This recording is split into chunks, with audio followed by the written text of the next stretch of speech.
So we ended up previously with this note about power, freedom, and love.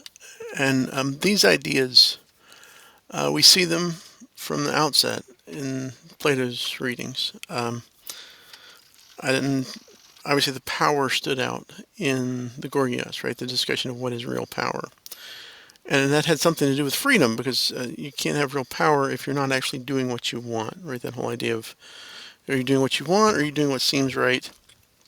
And the importance of temperance to not be controlled by your appetites, and appetites having to do with desires and loves. But I want to look at love on a different level, on a deeper level. Um, if we had time, we could read Plato's dialogue, um, the Symposium, but we don't have time for that. But that deals with questions of love. But this question of power, freedom, and love in relation to religion and morality, and looking at the different world religions. And we've talked about the sort of the difference between the East and the West, where in the Eastern worldview, the Buddhism, Hinduism, Taoism, Confucianism, there is no reality, or except the one reality. Everything else is an illusion. And so some of the questions that I want to delve into, um, they really are cultural questions for what we're going to look at as kind of inheritors of a Judeo-Christian ethic. And that's what I want to get in today, of why the distinction of that sort of Christian ethic, and why a religion that's the basis of that ethic is different. I've talked about how all the religions on some level are different. They're their own unique thing. Um, but I like to look at that through the eyes of a devout Muslim scholar. Sorry, jumped ahead accidentally. And if you remember, uh, Nasser said at one point, there's nothing outside the power of God. In a more esoteric sense, there's nothing outside his being, for there cannot be two orders of reality, right? There's no God but God means that there really is no other reality. Um, and, elsewhere in that essay, Nasser says that pure freedom belongs to God alone. This idea of what is freedom and who has freedom, right? Is there real freedom? Is there reality? Um, in Islam, you know, elsewhere again in that essay, Nasser talks about the Homo Islamicus. Human rights, according to Sharia, if you look about the middle of this, right, this same paragraph, are a consequence of human obligation and not their antecedent. In other words, you don't get your obligations as related because you receive your rights. You receive your rights because you fulfill your obligations. And so, literally, historically, there has been this idea in Islam that if you're in a country that has become Muslim, being a Muslim country is part of the goal. Sharia law, the law of the sort of way of Muhammad, the way according to the Quran and the Hadith, that this should govern the whole land. And if you're from a Muslim family, in other words, if you already have, in some essence, what they would consider the truth, al-din, the religion, if you have that, then you are bound to that. And to one of the worst sins is to apostatize, to leave that, to turn to some other religion. And legally, that's not allowed in Muslim countries. You cannot convert. If you're in a predominantly Muslim country and you're born into, you immigrated there as a Hindu to work, or if you were born there to a Christian family, because there were Christians um, in just about, Christianity predates Islam, and there were Christians in just about every place that Islam took hold politically. And so if you're from a historically Christian family, you may remain Christian, but a Muslim cannot convert to Christianity, but a Christian can, according to Muslim law, convert to Islam. And that's part of the desire. In fact, they charge a special tax. And usually Christians don't have the same liberties or opportunities. I had a friend in college who was from Egypt. He's a very bright man. And he was from a Christian family, living in Cairo, excelled in school, very outgoing, and his parents were trying to help him. They were trying to get into college, trying to get into good programs. And finally, one day as he's working his way through different government offices, um, one of the officials just politely got up, closed his door, sat down at his desk, and said, "Look, here's the reality. You're a Christian. You're not going to get into any of these schools." And so that's why that man became a friend, is because he came to the States to go to college. That's very common in most of the Muslim countries. Why? Because to have rights, you must follow your obligations. The tax, the jizya tax on Christians, Jews, and other religious followers is not a tax on Muslims. Um, that's really, in many ways, different from Christianity, and it affects. That's why I say that our sense of morality, our sense of government, comes out of a Christian understanding. A lot of that Christian understanding has to do with reality, power, and human rights, and it's rooted in a different understanding of what is real. Right? If only God is real, if only God has power, if everything is about your obligations to God, and you really can't have freedom, um, not in any sense, not in any freedom to choose anything, then you don't have clear rights. Um, but Nasser goes on and he talks about how Christianity um, is by nature, he says, an esotericism externalized, right? When he's talking about Christianity, he says Christianity is a way of love, and we'll get to that. But what he means by this is there's no Christian Christians throughout history have struggled with how to relate Christianity to political power. Um, you'll Some of the most heated political debates are frequently between people who share a sort of Christian underpinning because um, they don't have a set Christian governance. It doesn't. There are principles, and any devout Christian is going to let their religious principles affect their understanding of morality, which is going to, politics is just public morality. So, um, should you take care of the poor? How should you treat immigrants? What should you do about the unborn and abortion? Um, all these things. It's not just, it's just not an effort at religious oppression or something. It's an idea that there is a reality. That reality dictates a morality. That morality should play out in our politics. And if we have a representative government, then you're going to vote and act in that system according to that faith understanding. Um, but it's not the same. It's not precisely the same as the idea that God sets a political rule through the words and the teachings and the instructions of religious leaders, like you'll find in Islam, because there is an understanding of human rights. Human rights bring obligations. They bring obligations to each other because each human has rights, because each human's rights are rooted in some reality. Then you're obliged to to treat other humans in certain ways.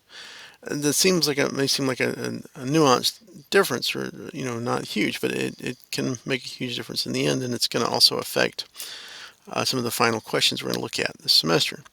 So, as Nasser says, he says of Islam, Islam is not exclusively a way of love like Christianity. The way of Islam is essentially Gnostic. Gnostic means rooted in knowledge, right, in knowing. Um, but I want to delve into this idea of Christianity as exclusively a way of love, and the question of love in relation to power, and Christianity in relation to Judaism and Islam, because um, our understanding of law, of governance, of morality, of the public morality of our politics, of our whole system of government, our Declaration of Independence in the U.S., our Constitution. Most free Western societies have some roots in philosophical ideas that have their roots in the Bible, both the Old and New Testament. So understanding the distinction between, in some ways, I would couple the Judeo and Christian elements together. Even, there's that distinction between the Abrahamic traditions, um, Judaism, Christianity, Islam, and the Eastern traditions of Hinduism, Buddhism, Taoism, right? So that sense of, though for Nasser and other Muslims, there's no real reality in anything other than God. So there is some sense, that Nasser sort of echoed that almost Hindu idea. There's no reality apart from God. Hinduism has one reality, is a monism. Islam can move into a monism because the onlyness, the oneness, the deep significance of really only God has freedom and exists moves you towards a near sort of Hindu Eastern thinking where everything else is illusion and doesn't really have an existence. Um, Judaism, Judaism of today, modern Judaism, rabbinic Judaism, is not, and I'm not criticizing or making some. Uh, this is not an insult. This comes from the rabbis. Judaism, modern Judaism, is not precisely the religion of the Hebrew Scriptures. Judaism depends upon a secondary writing, the Talmud, which is writings of the schools of rabbinic thought in explaining the Scriptures for a culture that has lost temple worship, the priesthood, right? So the Hebrew Scriptures, Judaism is based on the law given in Moses and the prophets, and the law and the prophets are rooted in a sacrificial priestly system with a tabernacle and then eventually a temple. And that's all gone. They don't have that. There's no sacrificial system in modern Judaism. And there hasn't been since the temple was destroyed in 70 AD. The last efforts to restore that, really serious efforts to restore that, happened around 150 or so with the Bar Kokhba revolts. So Judaism has taken a very different approach to God, to morality, to right and wrong ever since then in the rabbinic context, and it's rooted in the Talmudic thinking. So the Torah is the law, is the Hebrew scriptures. The Talmud is the Jewish rabbinic writings that explain that in a context devoid of a sacrificial system and a priesthood. Um, so the Judeo-Christian system that's influenced the West is rooted in a different understanding of those Hebrew scriptures. It's rooted in the understanding through Jesus, this person, this Messiah.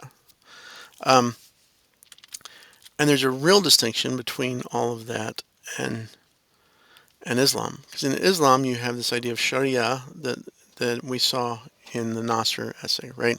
And the idea of shirk, which he mentions, right? He talks about polytheism or shirk, which is the worst sin. This is the idea. Shirk is the idea. It's not the English word shirk. I teach 101. I always have an intro to religions. When I go through Islam, I talk at length about shirk. Inevitably, some student that never listened to a lecture or never paid attention or didn't do the reading, when I ask them to define shirk, will look up the English definition for the word shirk, which is to set aside what your obligations or your duties, to not do what you're supposed to do.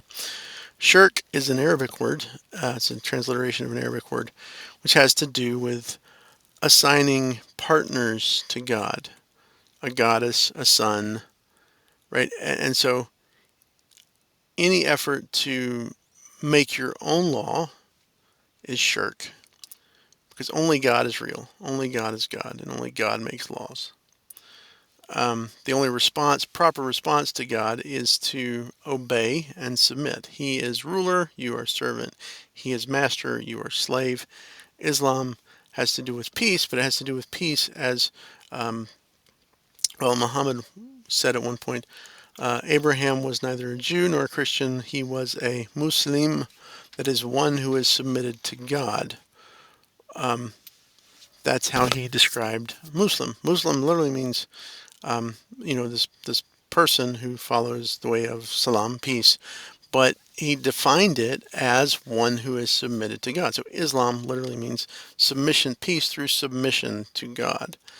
Um, it's not that Judaism doesn't have that or Christianity doesn't have that, but it's in a nuanced and different way. And it's that different way that's going to raise a lot more moral questions and ontological questions in relation to morality and religion. And then finally, within Christianity, though it's not historically final, it's going to be final for us because this is going to be the basis of what we discuss kind of as we wrap up the term. It's the idea of the incarnation. In Jesus, the Word, God Himself, God, His expression through His Word, the Logos, becomes human, takes on flesh. Carnation, carnal has to do with body, flesh. So God is enfleshed in His Son. This, to Muslims, is a horrible sin, as is the Jewish approach to morality and law. Which doesn't have to do with incarnation. Jews reject the idea of the incarnation, um, but they are, from a Muslim perspective, still guilty of shirk, of assigning partners to God. How that works is for Judaism, this influences Western thinking, though again, it's going to do it in a sort of similar music in a different key, kind of Jewish music and Hebrew music in a Christian key, we might say. Um, Judaism is this idea of communal self-government, and the rabbinic context really works in this idea of there's this story of a rabbi, Eleazar, and the other sages, and they're having this debate about the law. And Rabbi Eleazar says, if I am correct, let a voice speak from heaven and defend my position.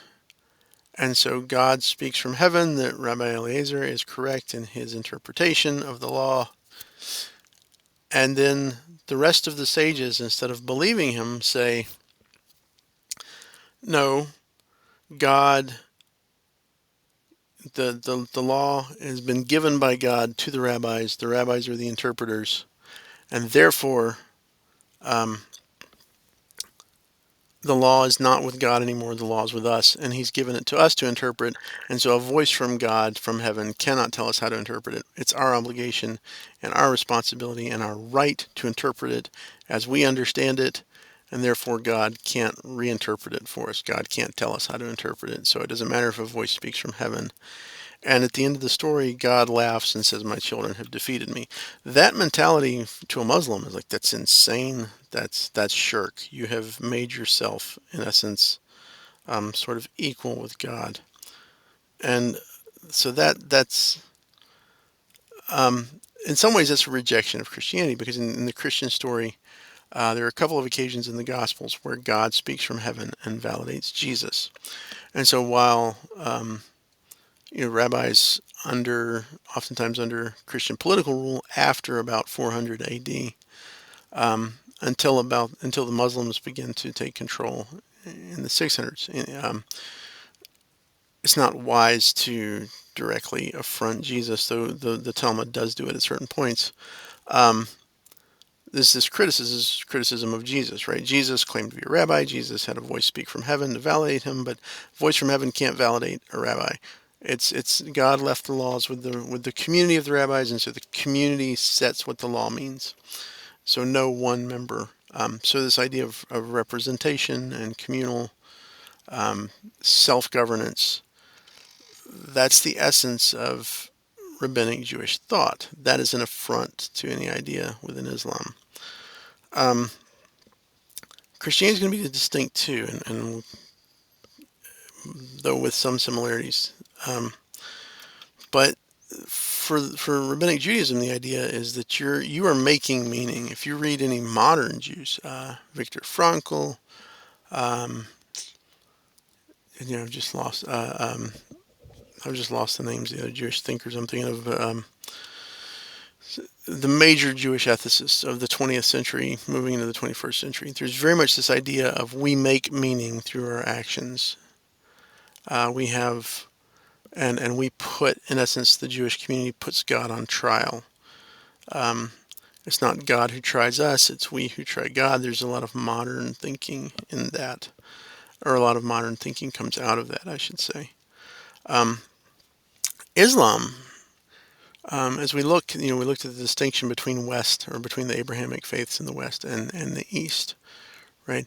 Um, the political and moral thought of the European world and America, the U.S., right, is rooted in the Judeo-Christian element. And so we want to talk some of our deepest moral and religious related issues. Um, there's already a contrast with the East, but Islam is distinct.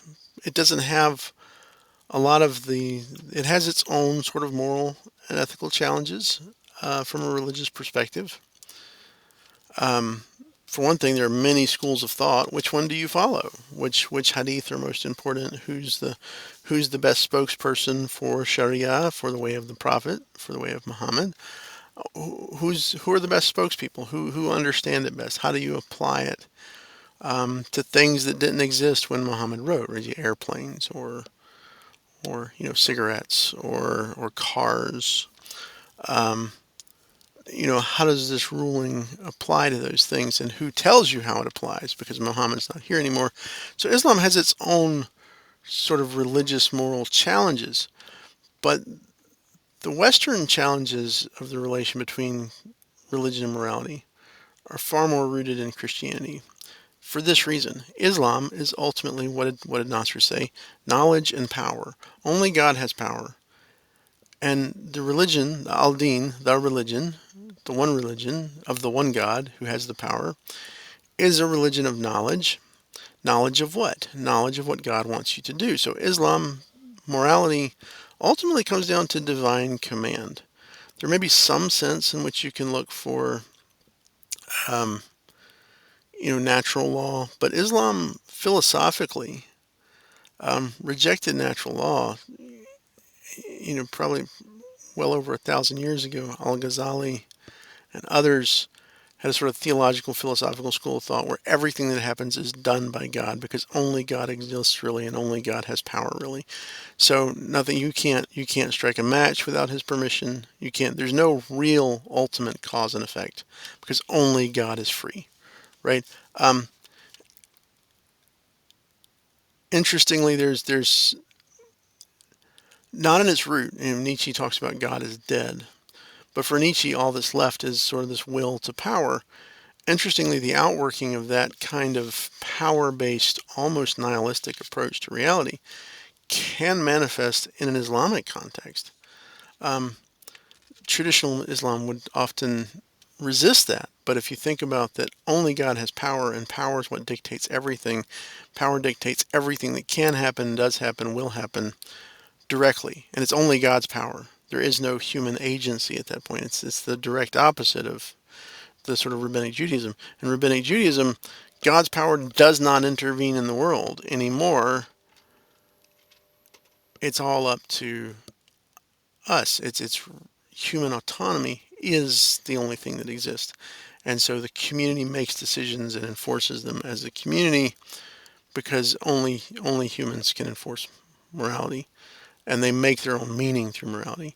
Islam is the exact opposite of that. And so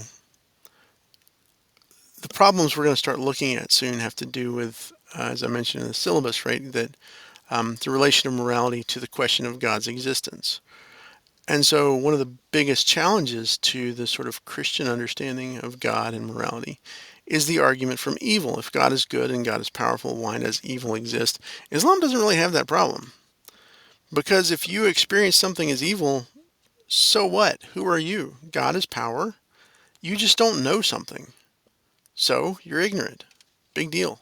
You're just a mere human. You don't even really exist. If God says it, it is true, and it is. If God commands it, you should do it. And God doesn't even have to command consistently.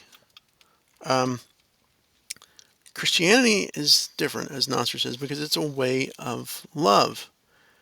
And here's the thing: for love to exist, there must be some sense of freedom. There must be some real sense of agency. There must be some autonomy, right?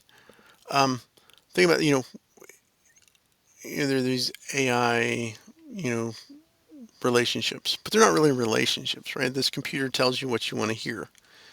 It tells you what you want to tell yourself. There's no agency in the AI. It's just copying what it picks on. It's a sort of manipulation in essence, because the AI has no will, no desire.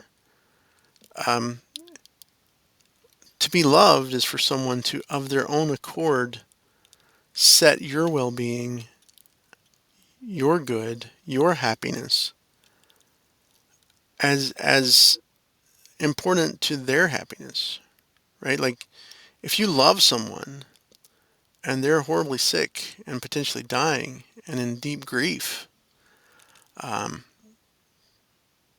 you lose your happiness because of love, because that's the way love requires the autonomy of the other being, right? It's voluntary. It's a giving up of something of yourself.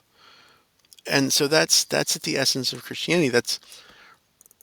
It's the basis of a lot of our understanding of morality, but it's also the basis of some of our chief philosophical problems in relation to belief in God. So that's what we're going to be getting into and the way these are connected, right? But I want you to think about this.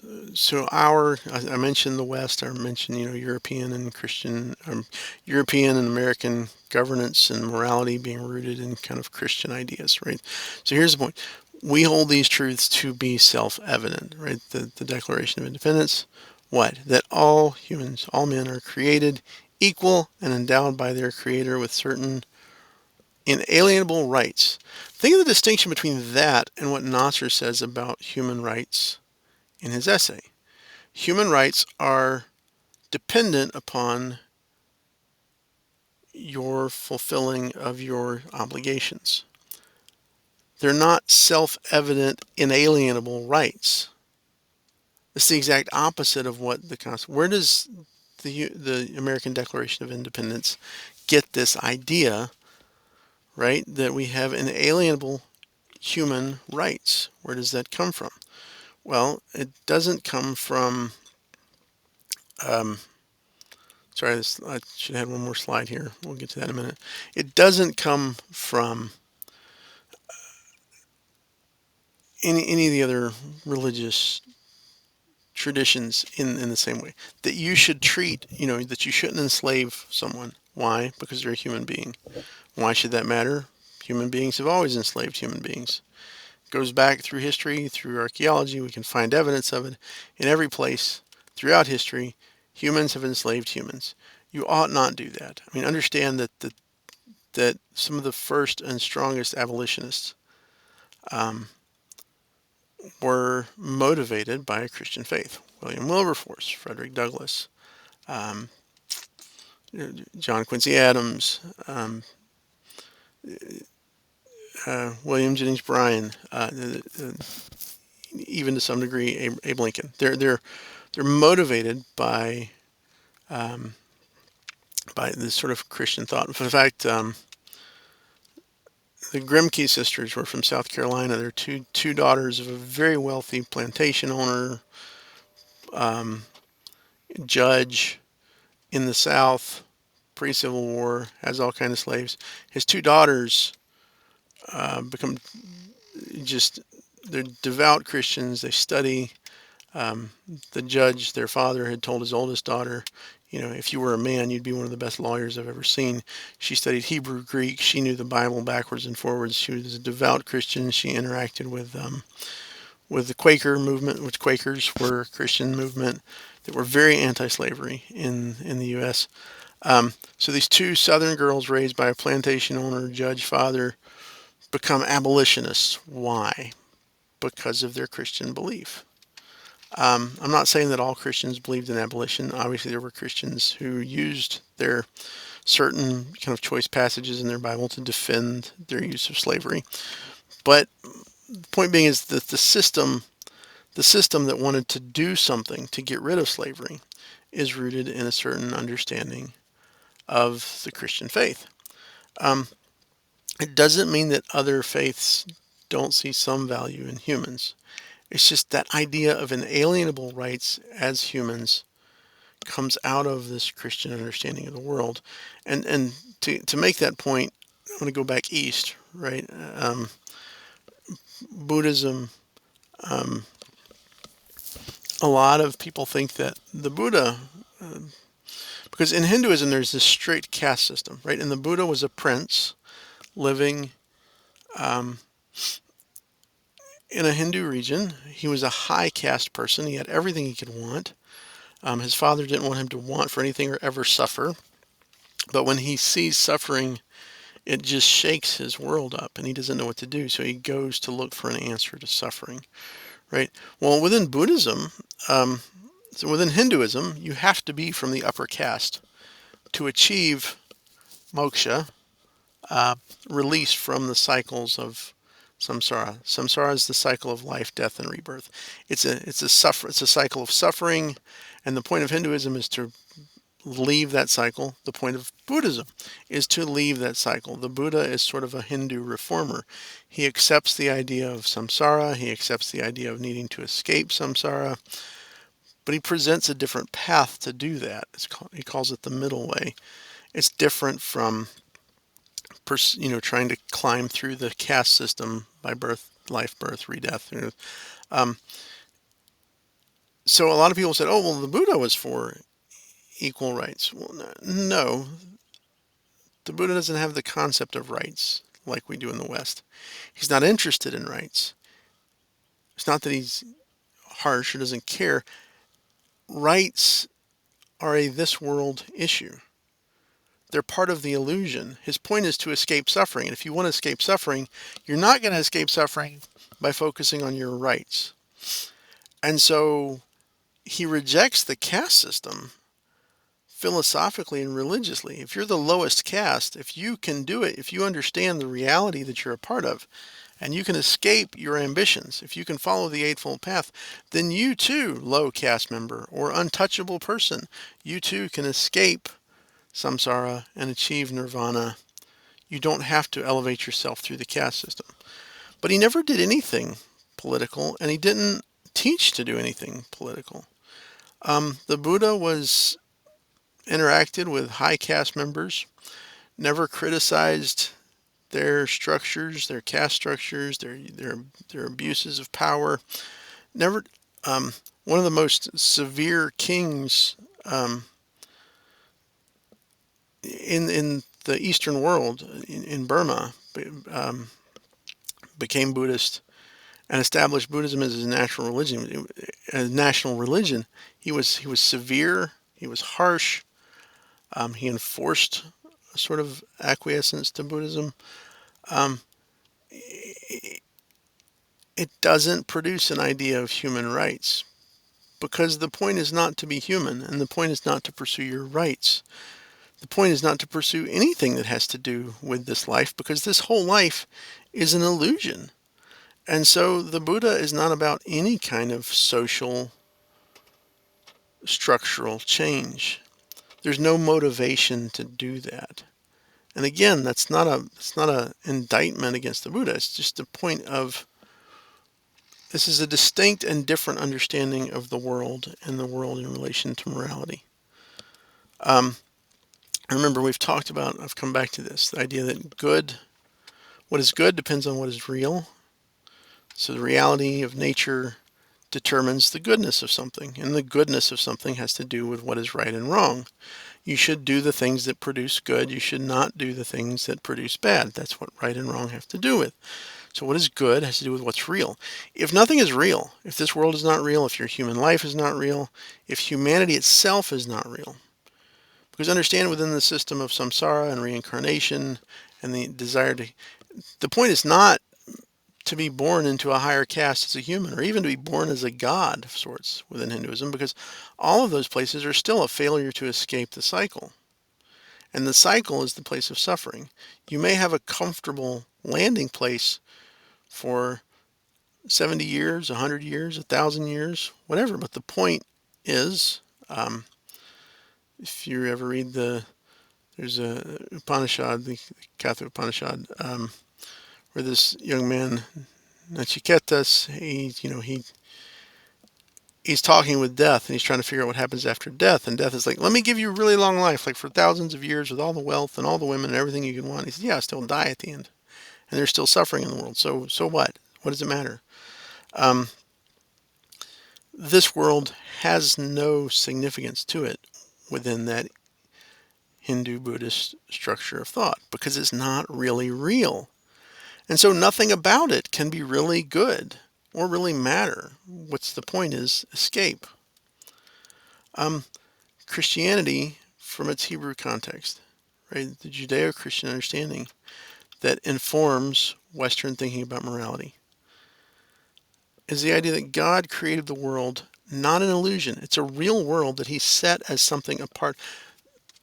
God, who is everything and everywhere, creates a world that's formless and void. In other words, he creates a place that's not him and then puts something in it and then enters it himself in a different and relational way, not consuming it, but entering into relationship with it. This is the Christian view. Sorry. Um, so Christian natural law is at the heart of the natural law system that affects our and informs our constitutional basis, right? God's will is rooted in God's nature. God is good. God does certain things. Therefore, God's will is expressed in certain ways. Therefore, God gives certain laws, but the laws aren't merely an expression of God's power. They're an expression of the goodness rooted in God that's something other than mere power. In fact, the Christian God is meek. He comes in a lowly form. That's what the incarnation is about. God becomes a little baby of a not especially wealthy family in the middle of nowhere. Why does he do that? How does that work, right? That nature of meekness is a nature that is, right? What does Nasser say, the Muslim scholar? Christianity is essentially love. God is love. If you've ever heard anybody say that, they didn't come up with that on their own. That's not some Eastern mystical expression. In fact, the Eastern mystical approach is to detach yourself from all things. But love is not about detachment, it's about attachment. God is love. God is attached and concerned for, cares for the things he has created, and he has created them real to be in relationship with. Um, so the created order reflects the reality of this God who made a real created order. And in that context, humans are made in the image of God. You have in the creation story this idea of God comes and walks in the cool of the day with Adam and Eve, the first humans, to commune with them as separate individuals, right? Here they are, not to remain separate, not to, you know, assert, some total independence. It's to enter into a relationship of love, which is to be given independence, to be given inalienable human rights rooted in inalienable human existence that created as a real thing with real choices, a real autonomy, in order that you may give it to each other and back to God as a gift of love. This is the Christian idea. This is where the idea of human autonomy and human rights come from in the West. And so we see this early on in Christianity. You have Gregory of Nyssa preaching a Lenten sermon in the middle of the empire, 379 AD. He's a bishop in a church in Constantinople, this new Eastern capital where Constantine has formed his capital, right? Um, and he, from the pulpit, in a church full of wealthy Romans, he he kind of skewers the whole institution of slavery, right? Well, that institution had existed for centuries and centuries and centuries. Um, and he skewers it. He says, how dare you think you can pay money for the image of God? Think you can own a person or a woman or a man like you own a donkey, right? This is a clear distinction between, right, the Eastern thought, where, because, well, a donkey really has no more difference than a human because you're both illusion. And that donkey is as much illusion as the human, or the human is as much illusion as a donkey, and the donkey as much participates in the one reality as the human. Gregory is saying, no, no, no. Like, humans are made in the image of God, unlike anything else. Therefore, they have inalienable rights. How dare you think you can buy them? Um, in the 400s in Ireland, St. Patrick is um, writes his he writes this letter to um, there's a Welsh king who basically considers himself a Christian king because he's from Romanized Wales, right? He's of a sort of British Roman culture, and his soldiers are too. And he looks at Ireland and he says there's backwards barbarians, but Patrick has been evangelizing the Irish, and they're many of them Christian. And this king keeps raiding Ireland and taking Patrick's new Christian converts as slaves. And so Patrick writes this radical letter where he tells the soldiers, the subjects of a powerful king, to reject the rule and authority of their king because what he's doing is evil. And what is he doing? He's enslaving other Christians who fully bear the image of God. How dare he do that? It makes his rulership null and void. That's a radical idea. Like, nobody's had that. Nobody else, you don't find some, Greek priest of Zeus or Athena or anybody else. You don't find, um, some Roman Gnostic mystic, saying, hey, you should reject the institution of slavery, and any political official that pushes for slavery should be disobeyed. That's crazy radical. What does that come from? Well, humans are made in the image of God. They have inalienable rights. Pope Gregory in 590, he's a pope in Rome, and he writes this work on leadership. And in his work on leadership, he said masters, leaders, bishops, kings, people like that are to be taught, admonished that they are proud, in other words, they shouldn't be proud against God with respect to his gift, if they acknowledge not those whom they hold in subjection by reason of their condition to be their equals by reason of their community of nature. What's he saying? If you're in charge, that doesn't make you better, more human, superior in any way related to nature. You're part of a community of equal human beings, all made in the image of God. Therefore, treat your office as merely an office. In other words, the idea of sort of public servant, leader, be a public servant. Why? What are you doing? You're leading other God image bearers, people who have inalienable rights. This idea goes back centuries into the Christian message. And it's rooted in the idea of a good God who made humans in his image to be in relationship of love because God is love, and love confers freedom and autonomy. Because love wants love to be reciprocated freely, not forced like a robot. Um, so we're delving into this part of part two, had to do with natural law, the image of God, and the foundations of modern morality. Right, that's in your syllabus if you look at that. Um, and when we ask the question of what is good, right, these things, the idea of our sense of objective morals, like I've said before, at the end of the day, most of us believe in some sort of objective moral. If you say I ought to be tolerant of other people, that's an objective moral. If you say you ought not torture and murder people, right? I'm not talking about, there's a difference between any killing and murder. You ought not you ought not just for no reason at all torture and kill a human being, right? Maybe you should never torture. Maybe you should never kill. But clearly, torturous murder, you know, this is wrong. Most people are going to believe that. So it has to do with human dignity, which has to do with human rights, which is related to personal autonomy. And this relates to and is in relation to the idea of the common good and concern for others and our sense of equality and freedom. The idea that all these things are good come out of this Christian idea that a good God who is love, created humans to be in relationship freely of their own will, and we have to treat each other so that our obligations come out of those rights, not those rights out of the fulfillment of those obligations. The reason that our system doesn't, the idea that we don't just torture to death someone who committed something even heinous like murder or rape, right? Why do we think that prisoners have rights? If your rights are dependent upon your fulfillment of your obligations, then hey, let's put an end to crime by torturing every, rapist, murderer in a horrible way to death. That might put a stop to crime.